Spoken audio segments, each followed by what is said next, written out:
fisherman casts his net into the turquoise waters of the Mekong Delta. His movements are a ballet perfected over generations, a conversation with the river itself. His skin is weathered by the same sun that nourishes the rice paddies stretching to the horizon. His world is the rhythm of the tides, the scent of rain on dry earth, the collective memory of his village. He is not just in the delta is in him. It has shaped his body, his livelihood, his sense of time. His existence is a testament to a deep, ancient bond between a person and their place in the cosmos, a story written in water and sunlight. Now, let's travel halfway across the globe to a different kind of ecosystem. Imagine a teenager navigating the neon-drenched canyons of Tokyo's Shibuya district. So what is it that makes us human? If you look at us from a cosmic perspective, we are, as the astronomer Carl Sagan famously said, made of star stuff.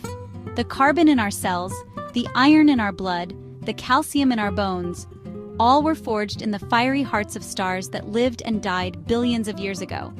We are a collection of atoms, organized in a fantastically complex way, governed by the laws of physics and chemistry. But that's not the whole story, is it? We are more than just a clever arrangement of molecules. A human person possesses something extraordinary: agency. We have the capacity to make choices, to act with intention, to imagine futures that do not yet exist, and then work to bring them into being. When we say environment, what do we really mean? The word often conjures images of lush rainforests, vast oceans, or serene mountain ranges. And yes, the natural world is a crucial part of our environment. It is our life support system. The air we breathe, the water we drink, the food we eat, all are gifts from our planet's intricate biological and geological systems. But our environment is so much more than just trees and rivers. We are social animals, and our primary environment is often each other. This is the social world, our families, our communities, our cultures, our political and economic systems.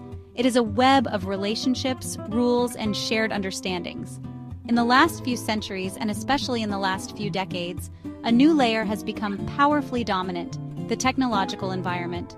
This includes all the tools and systems we have built, from the simple hammer to the global internet. Think of the smartphone in your pocket, a device that connects you to a vast artificial universe of information and interaction. Let's explore this relationship more closely. Consider a violinist and her violin. The instrument is a product of human ingenuity, crafted from wood and string according to centuries of acoustic knowledge. But when the violinist plays it, something magical happens. The violin is no longer just an object. It becomes an extension of her body, a conduit for her emotions and ideas. This is a perfect metaphor for our relationship with the world. We build things, and then those things build us. Think of a city. We design and construct sprawling urban landscapes with roads, buildings, and public squares. We create the city. But once we live in it, the city begins to create us. Its grid-like streets might encourage us to think in straight lines and direct paths. The same dynamic is at play with our digital technology. We invented the smartphone to give us instant access to information and each other. But now, just how much does the smartphone shape our behavior? It has rewired our attention spans, rewarding quick glances and constant task switching. This process is a perpetual feedback loop. This dance of mutual shaping is the engine of human history. Every object and every space in our environment speaks a silent language. It tells us what it's for and what we can do with it. A psychologist named James J. Gibson called this concept affordances. A chair affords sitting. A flat, open field affords running or playing. These are not just passive properties, they are invitations to act. But it's not just about physical actions. Our environments are also saturated with shared meanings, a concept known as intersubjectivity. A library is more than just a building full of books.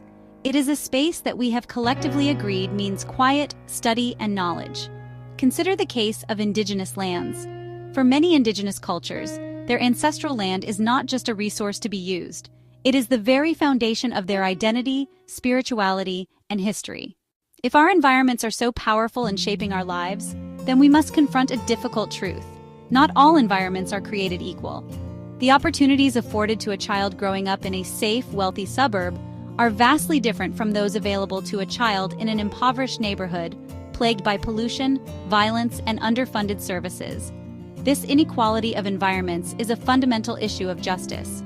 Our responsibility extends beyond our fellow humans to the natural world itself. For centuries, we have acted as if the earth were an infinite resource and an infinite trash can. We have reshaped the planet on a geological scale, altering the climate, acidifying the oceans, and triggering a mass extinction event. We have a profound moral obligation to become better stewards of this fragile oasis in the cosmos, the only home we have ever known. This brings us to the ethics of our new technological environments. Smart cities promise efficiency and safety, using sensors and data to manage traffic, energy, and services. But who controls this data?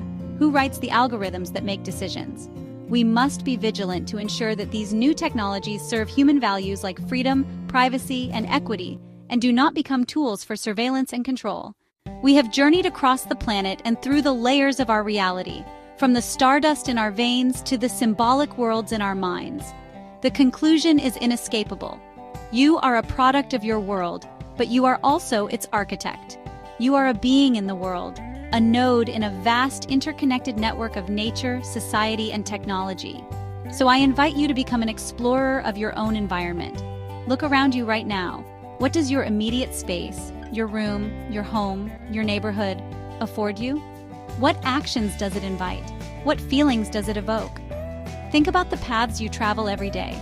How do they influence your mood and your interactions? Consider the technology you use. How does your phone, your computer, or the social media you scroll through shape your attention and your relationships? Becoming aware of these influences is the first step toward consciously choosing how you engage with them. If you had the power, what is one thing you would change about your environment to make it better for yourself and for others? The universe is not something that just happens to you. As the statesman Winston Churchill once said, "We shape our buildings, thereafter, they shape us." The same is true for our world. Choose wisely what you build.